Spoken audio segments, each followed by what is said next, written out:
So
pique grande.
And started performing my magic. The crowd clearly loved it, and we earned a nice amount of tips. Right then, the restaurant manager showed up, but instead of kicking us out, he said he wanted us to perform inside that night. We were thrilled, but we had no idea the show was actually a setup. Yet that setup was what eventually got in the way. But for now, we knew nothing. We were still practicing with all our heart.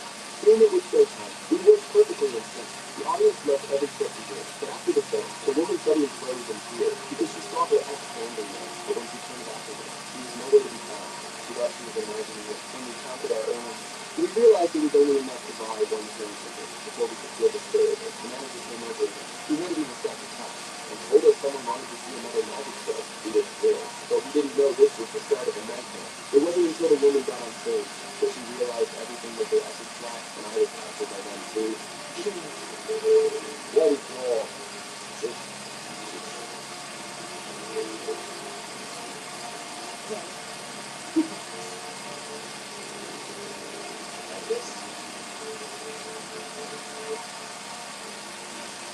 Business, it seems that changes. You want your presence.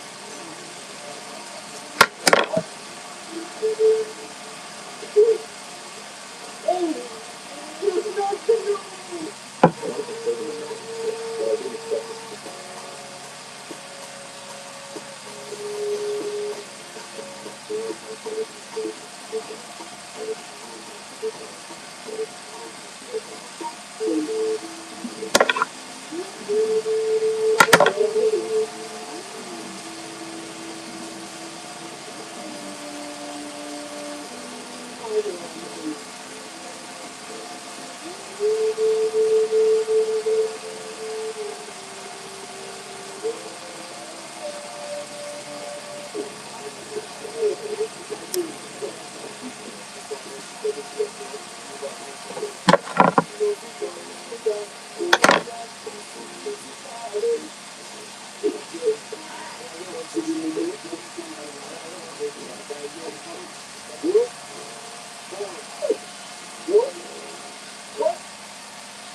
When the man was watering flowers in the garden, he suddenly noticed the flower pot seemed to have shifted. He found this a little strange, but then figured it was probably just a leak. But a few days later, he discovered the soil beneath the pot had sinking. He started to suspect that it must be a fruit drop beneath the ground. So he bought a large bag of rat poison and scattered it around the flower pot. But it didn't help at all. In fact, the hole in the ground kept getting bigger. This time, he bought a small detector. He began opening the hole himself and set up a trap named HANDCRAFT. He even stuck a little flag on top so he could know the moment the trap was big. But while he was busy with all this, he completely failed to notice his wife's unusually tense expression. The next day, when he came home early from work, his wife rushed up to him with a smile and said, "Honey, why don't you pick up some barbecue on the way? I'm hungry." The man thought something was wrong. The moment his wife stepped into the house, the little dog in the trap started shaking like crazy. He thought he'd finally caught that big one, but when he looked down, the trap was completely empty. Right then, it suddenly hit him that something much bigger was there. He glanced up at the surveillance camera overhead and remembered how the neighbor next door kept reminding him to save water. A terrifying thought immediately formed in his mind. The next day,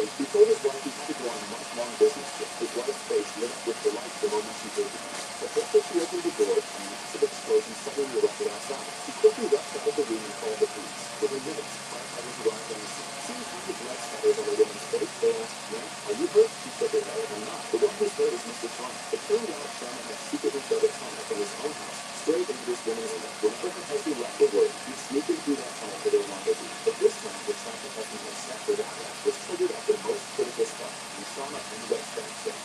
The nick of time, the rescue team found Sharma in the tunnel. Though he was seriously injured, he was lucky enough to survive. When the man was watering flowers in the garden, he suddenly noticed the I bravely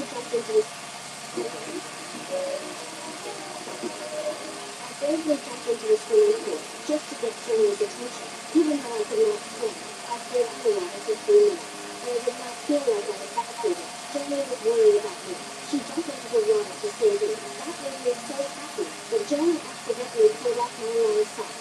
I was afraid my secret exposed, and a panic I kept floating away. After we flew surface, Jeremy left angrily holding the nose after plastic to my pants. Sugar tried to cut off the leaves, but they were tougher than scissors. My mom had no choice but to make me wear long socks. And it wouldn't match let anyone see, but when I went to school, I was bullied by other classmates. Then Jenny appeared again. She placed a cherry on my head. When I saw her, my heart skipped a beat. Jenny asked me to untie my waist. She pulled down her shirt, revealing a birthmark. So I smiled, because Jenny was someone with a secret just like me. From then on, we became good friends. We played together, and rode bicycles together. I truly enjoyed those days, but I suddenly noticed one leaf had fallen from his leg. Seeing the little leaves falling from the tree, I faced my own undertaking. As the leaves on his leg fell off, my life would come to an end. I went home and took a falling leaf. To fulfill my parents' wish, I decided to join the soccer team, but the coach didn't entirely understand me. He handed me a soccer ball, and gave me the shoe, and I played for his team. Everyone laughed at me, but I stood up and smiled. When I get back, I was one of the coach. He made an exception and let me join the team. After all, he was taking me seriously. Soon I got the chance to play. Jeremy had decided to cheer me on. I gained the power of love. Then I did a pass from a team after another, and finally scored with a powerful rally. Everyone cheered for me, but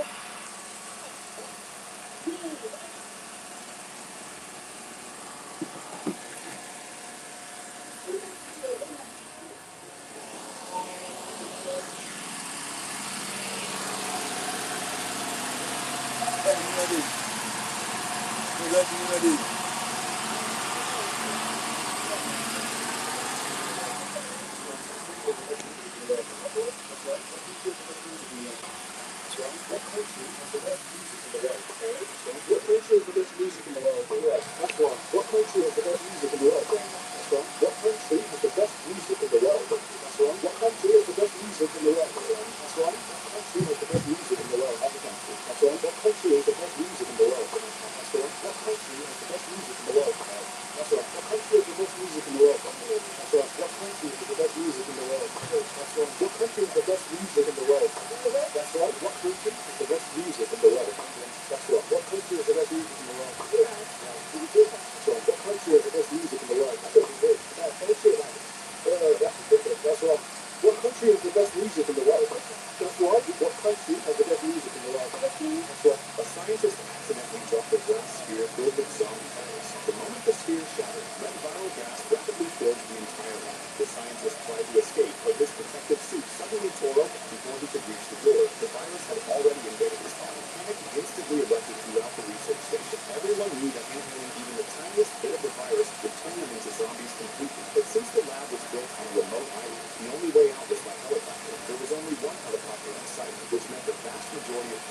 minutes to be left behind. The project director had already rushed onto the aircraft first with zero intention of saving anyone. The moment the helicopter took off, desperate scientists swarmed it like madmen, clutching onto it for dear life. Nearly 100 researchers hung suspended in midair, their combined weight completely destroying the helicopter's guns.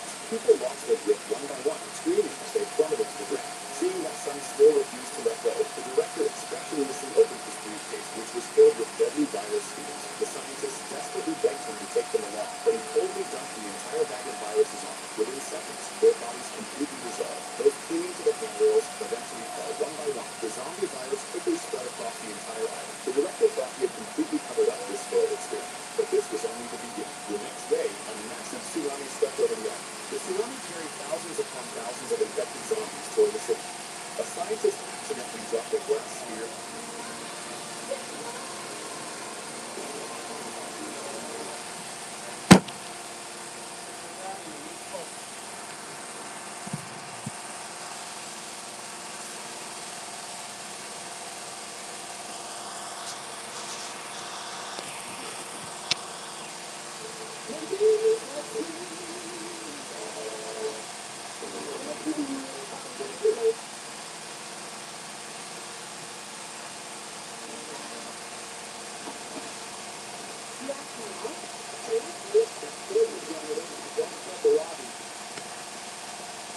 Sophia, I just thought maybe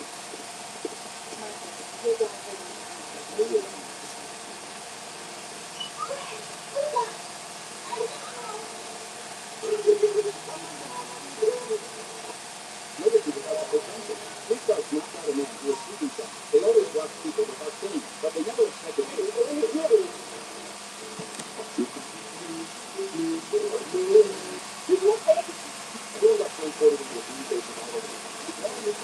Lawyer pè lawyer ó pè ó sọ pé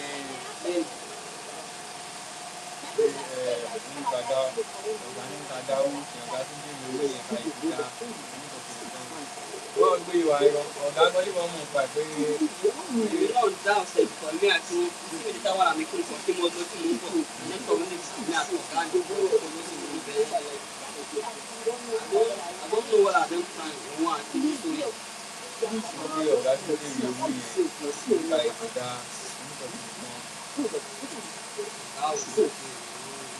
yẹ kí wọ́n kọ́ ṣe ni àwọn ń bèrè. That was the only. Yeah, I told my sister, the lawyer, to not be sure of that goal. Don't be sure the water. Yeah, so I pay also anything you almost saw for you, tell me from the years, and tell them to pay the original better money for the people. How they saw it? How they saw so easy, you don't want to share it. I don't see them at one shaking. Shake or 1,500. Where electric and new income, but let it go. The landlord do my shit. Oh, I like it when people say a band, but for you only people who are rich man,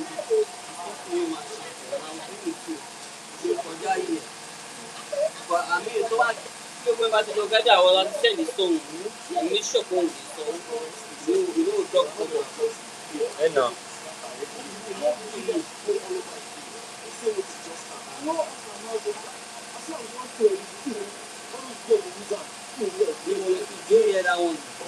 Go out back and count.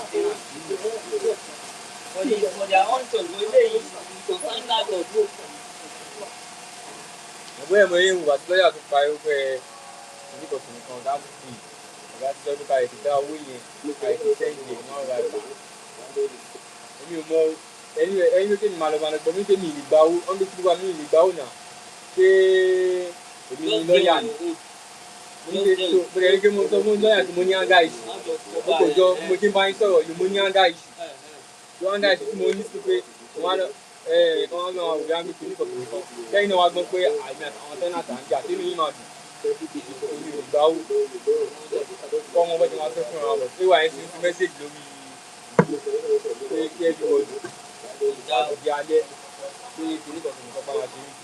Owó yẹn ti pọ̀ jù tó bá ní nípa dá owó ìta lè dábọ̀ ó ti pọ̀ jù èèyàn kọ́kọ́ 20 something thousand kí ló dé for. báyìí kí wọ́n gbé àti ìdáwó tẹ́lẹ̀. Only tempo very low, my man.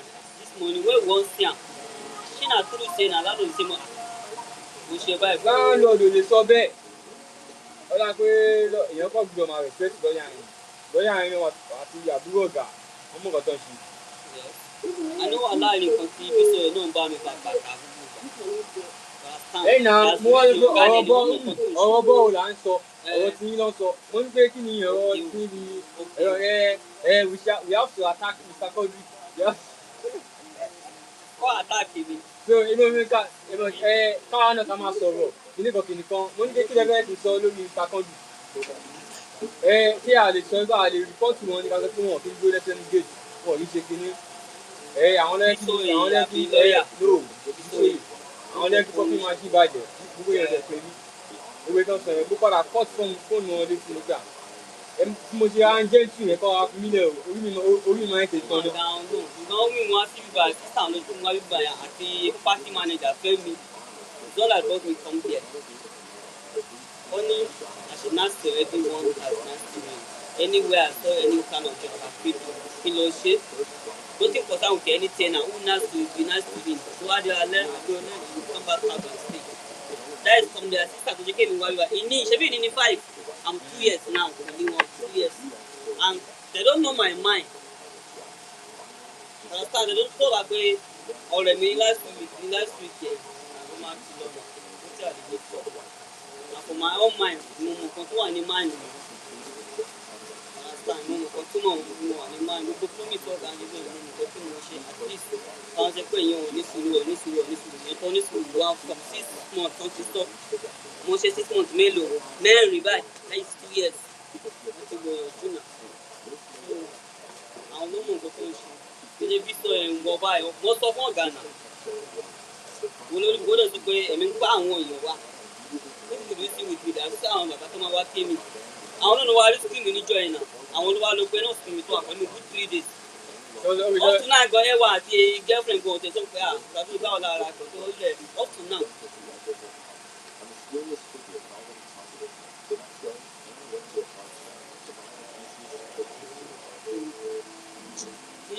So ni go máa kó bá ẹni blọọkù ní láì bọ́tà sí àti mi ti rí sí ni because kó ilé tó ṣe tí wọ́n ti sọ wọ́n ọ̀gá pé tí wọ́n ṣe pé dípò yẹn 500,000 lánàá 600,000 lánàá okay no problem everything is okay tó bá ti ní bẹ́ẹ̀ everything is okay ó ti dán. ọmọ gbọ́dọ̀ still dey vex with me pé mo gbé matter yẹn sókè I'm gonna talk to my boss mo sá. You can't be looking at this when your tenant is suffering with water. Every one of them, you know amount of the money they pay close to 1 million. Monica, you know about that? If you are you, how can you feel? How can you feel? Yeah, you are right. I will call them. Ó ṣe pé ọlọ́ọ̀ fire gbogbo wọn. Ìgbà tó bá rí kan ó padà pè mí fún rẹ̀. Di online tó tàn wọ́n di wà online ó lè pè mí. And another time, see landlord never see one job, man. Excuse, I'm sorry, sir. Please, can you give me your number, please? I'm not going to disturb you. Please, just give me your number. Let go fún mi number on phone around. Mi máa sọ̀rọ̀ kí ló kọ́ ti tèmi kọ́ ni ṣé àwọn ọlọ́wà mi sanwó lé ni?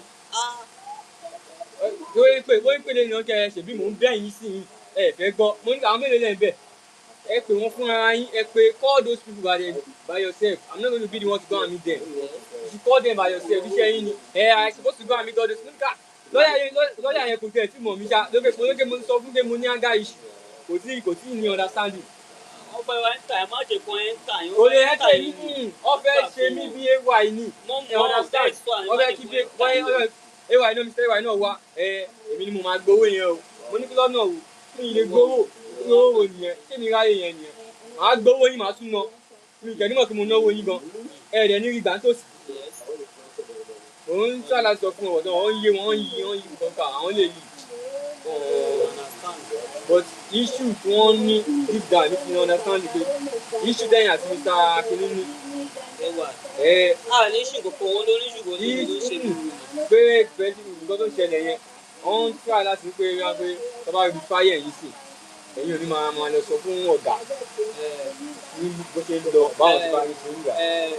Kékeré nìyẹn tí n bá ti wá rí ọ̀gá yẹn tó bá ti wá. I beg you, please, I'm not going to disturb you. I promise. Whenever I disturb you, just block me. I just have to have your number in case of anything that is happening because most time I usually be around.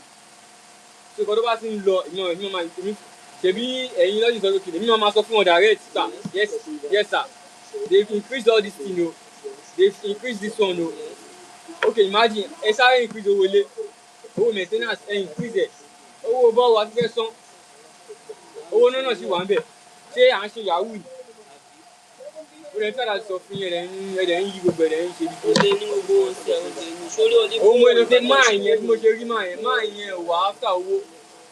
ó wà lọ́wọ́ ẹni tó sọ ọ̀gá told me say only any maintenance what I want to do as to check everything as call one to call where everybody dey okay but pé àwọn ọ̀tọ́jú láti fi ilé wọn sílẹ̀ tó ó ní the house can dey there from never involve tìmí láì lónà wọn máa tẹ̀kẹ́ ọgbà mi àti ọmọ ẹ̀ máa ń sọ̀rọ̀ fẹ́ dùn wọn but I understand wọ́n ní àwọn ọ̀tọ́jú ọ̀gá gẹ̀mọ̀ okay láti lọ sí church kan ní abroad he meet money and money is come every day by day so àjọ ọ́fíìsì wọn ní Ìkẹjà máa ń kó yes. mo máa ń rí gbogbo ẹ̀ náà máa ń wo láìfù wọn. àgbáwo gidi ni. èmi jẹ́ tí mo ti ń wo láìfù wọn pa this man is rich ọ̀dẹ̀ wọn máa kó bí àgbèrè bá wọn. èmi fẹ́ kí n rí lọ́ọ̀yà ìbá ti rí lọ́jọ́ ẹ̀ máa ń pẹ́ yes merci bien. àwa ṣe maintain àgbègbè kìíní àtẹwọ́ṣẹ́ àti everything of machine kìíní kan bóyá gbogbo ìjẹ́ 17K. ó máa wá fowó sí. tóun bá tó sọ wọn kúrò láìpẹ́ 70,000 wọn ní okay no problem all everything is okay but a ti máa mọ̀ pé ọ̀gá á béèrè lówó mi because I used to study the truth wọ́n máa béèrè lówó mi á ní ọ̀ya ẹ̀sẹ̀ kìíní kan á lè send it soon understand á lè send it soon one for one that's when anything happen to me tí mo fún un lọ́tọ̀ àwọn tó mọ̀ pé ẹ̀mí ń fún ọ ní information I know my work here but àwọn ò mọ̀ títí wọn ní kí n máa dúró sí kí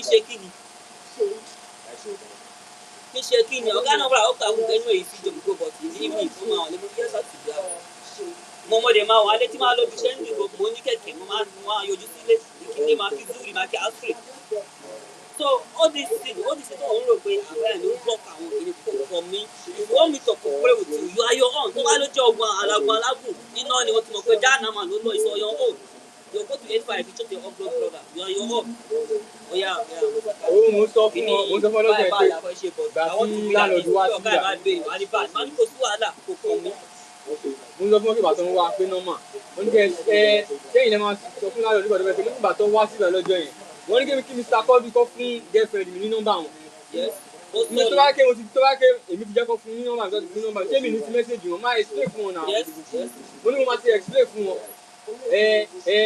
that one kìnìkan is me and you none of the business is kìnìkan mo ní kókè is me and you bẹ́ẹ̀ mo ṣe ń wá àbí ṣe bẹ́ẹ̀ mo ṣe máa ń bá yín sọ̀rọ̀ jẹ́jẹ́ ẹ̀kọ́ de pé ẹ̀kọ́ pé kìnìkan eléyìí kìnìkan lè ṣe bíbí sáré wà èmi ò dẹ̀ lè join. àgbọn tó wá jẹ́ tó lọ́kọ́ lórí ìwọ̀n jẹ́ kó máa wà because ìgbà tó ọ̀gá fáyà ní láti ẹ̀ bí sọ̀rọ̀ ọ̀gá ò lísìn lọ́ọ̀yà kò lísìn èmi ni ọ̀gá wájà àwọn expo àti chairman ní on the 14 December tó wá ṣe thanksgiving ní church àti Mr. Dami tó ṣe party manager fún wọn tó ṣe fún yóò block níbẹ̀ wájà àwọn olówó aṣọ wá ní bọ́dà ṣe pọ̀. ọ̀rẹ́ ń ṣe fún party manager.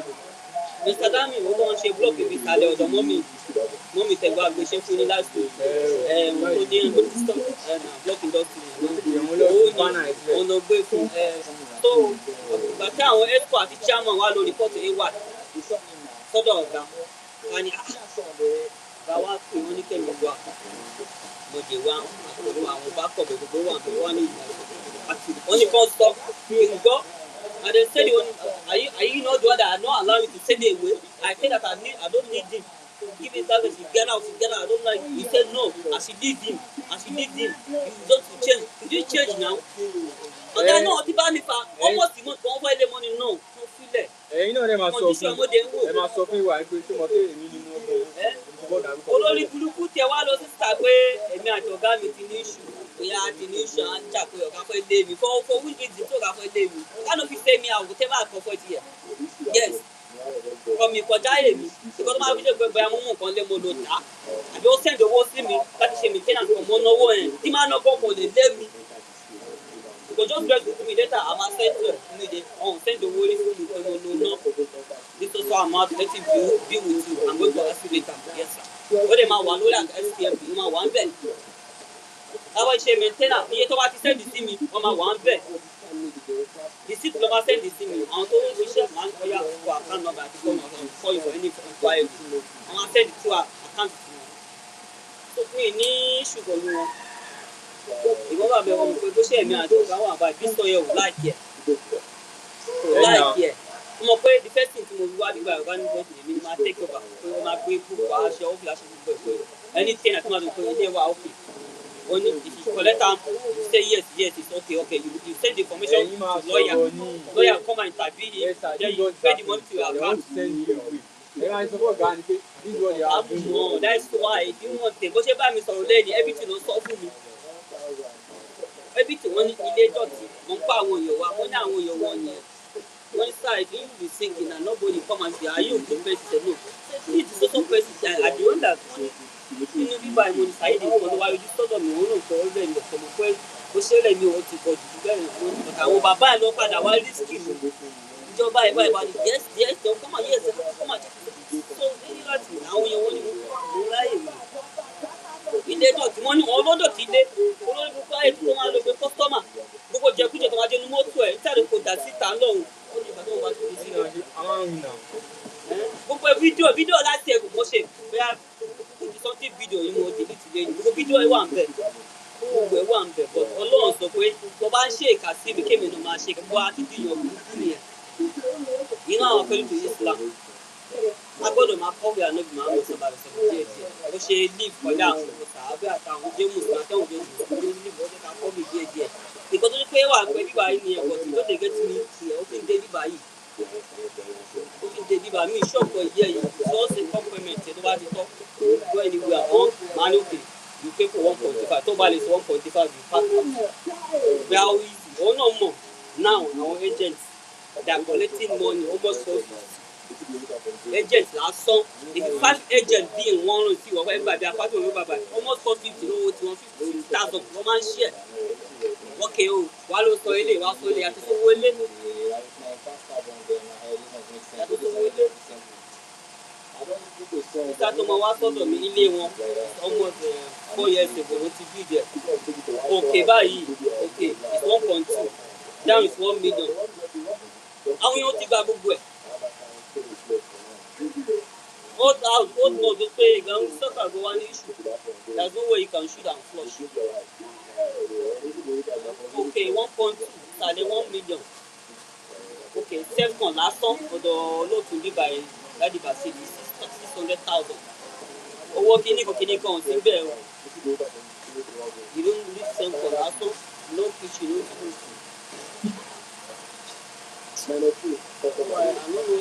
Now if you work, you no big get food, you no big get friend for this agriculture, no.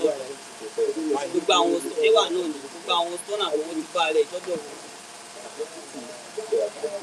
You see me spelling dami or me, wọ́n máa ń bá a lúkọ̀ ọmọ dami náà wọ́n máa bàjẹ́ lọ́dọ̀ mi mo dé máa ń wò. Àti ẹ̀ náà bí díẹ̀ owó níṣòro yẹn kó fún ẹni 1.5 tí wọ́n jẹ́ dáàdì ẹ̀ ni àbí ẹ̀gbọ́n ṣèbí ó kọ ògùn ọ̀rá wọn bíbá yìí.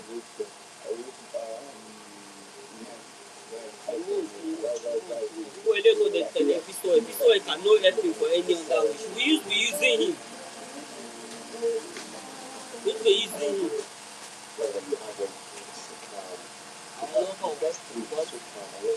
You don push am reach where you go inside to lè jáde fún ẹ. Mo ní báwọn lọ́yà ń ṣe wà wọ́n ròyìn ẹ̀ wọ́n máa ń lé ẹnì bọ́ọ̀dù. Kí ló kọ lọ́yà ṣe pé ní last 2 years tí ọ̀gá wa ta lébà tó lé àwọn sọ́nà tó lé gbogbo MTV báyìí ṣèbí oró wọn ti wọn wọn lówó náà táwa tí mo dé ọ̀gá fún ẹ̀ ló dé sọ fún mi ó ní I'm no rushing but anything see in this house just let me know then my sister will send you money you do it plumbing kìnìkan gbọ́dọ̀ ṣe díẹ̀ almost 3 months ló ń ṣe mo fi ṣe maintenance bíbá rẹ̀ nígbà tí mo 5 months but mo pariwo ní sà this apartment cannot be like this no I want me kọjú let's just dey like no ilé bá wà bẹ́ẹ̀ ọmọ àgbàjọ wa ní òkè mọ́ ní wọ́n jẹ́ wọn tó fi gbóǹsà ìjọ ká rẹ́ǹtì ẹ̀ wà ní òkè pé don't talk about the manager fẹ́mi ó dé wá bá mi gbogbo nǹkan tá a fẹ́ ìsọmọ lọ sọ tẹ́lẹ̀ wá ní bóyá kóun gbé ìwé fún mi láti ọ́fíìsì àti kí ní kọ́má sọ́wọ́ káàkáǹtì mi ní fún ọ̀tọ́ bá ti sọ́kù àti ẹ̀nà mi dé èmi náà ṣe báyìí because I no wan problem first time mo máa send owó abẹ mo mọ lè lóná na pay I go pay but at least go disturb me wọn ní kó mọ sọ fún àkáǹtì ọ̀fọ̀ you have many property ilé mi ilé ẹ̀ pọ̀ ní mi ò dín máa gbòòrò yẹ ilé ẹ̀ pọ̀ tó ń kọ́ tí gbogbo nǹkan bí tí bísọ yẹn ń gbà lọ ẹ̀mí mọ̀ ń tèmi but tó wá pé ẹni tó lọ kọ́ lọ ni you talk to me normally bye. Èmi náà fún ara mi máa cooperate pẹ̀lú ẹ̀ but ìkan tí wọ́n fà jẹ́ ṣé kò tó lé yẹn náà. Oníṣẹ́ àwọn lè tán. Ṣọ́ọ̀kì ó lé yẹn náà. Ìjọ tí bọ́ọ̀lù àìwá ti mọ̀ pé you are cheating on me is your own. Ìwọ lẹ́mọ̀ àbí ṣe máa sort it out.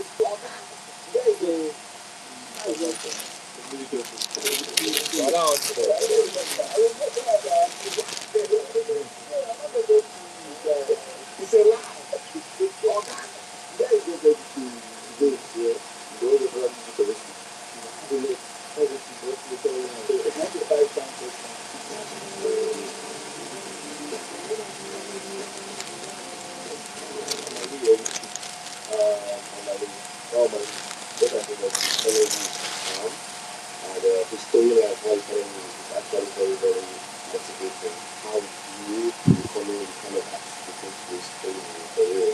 I really thought I was so the first of all, you make the whatever you are, but then you make it actually more interesting. This is the only this is the one that's a real stuff. This is the real this is the money. You come back to your house. You go back to your mother. You already get speak other one. If you got your you come back to your house. Come back to your mother. You don't get speak other one. If you do.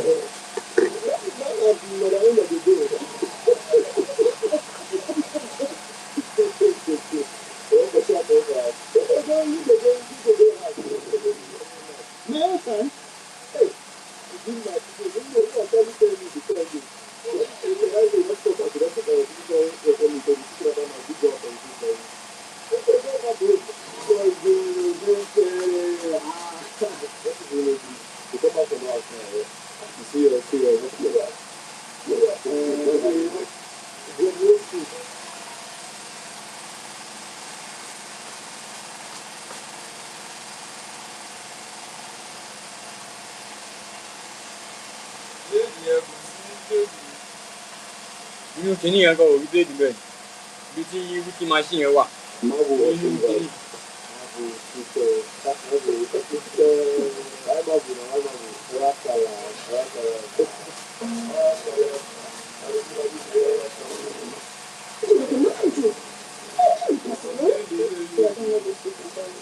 Ó lè lọ rà mí.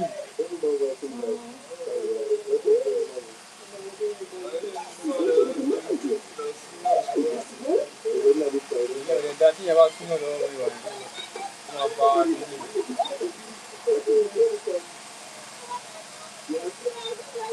Ó lè o bàbá kan wà níbẹ̀ yẹn. Bàbá kan wà níbẹ̀.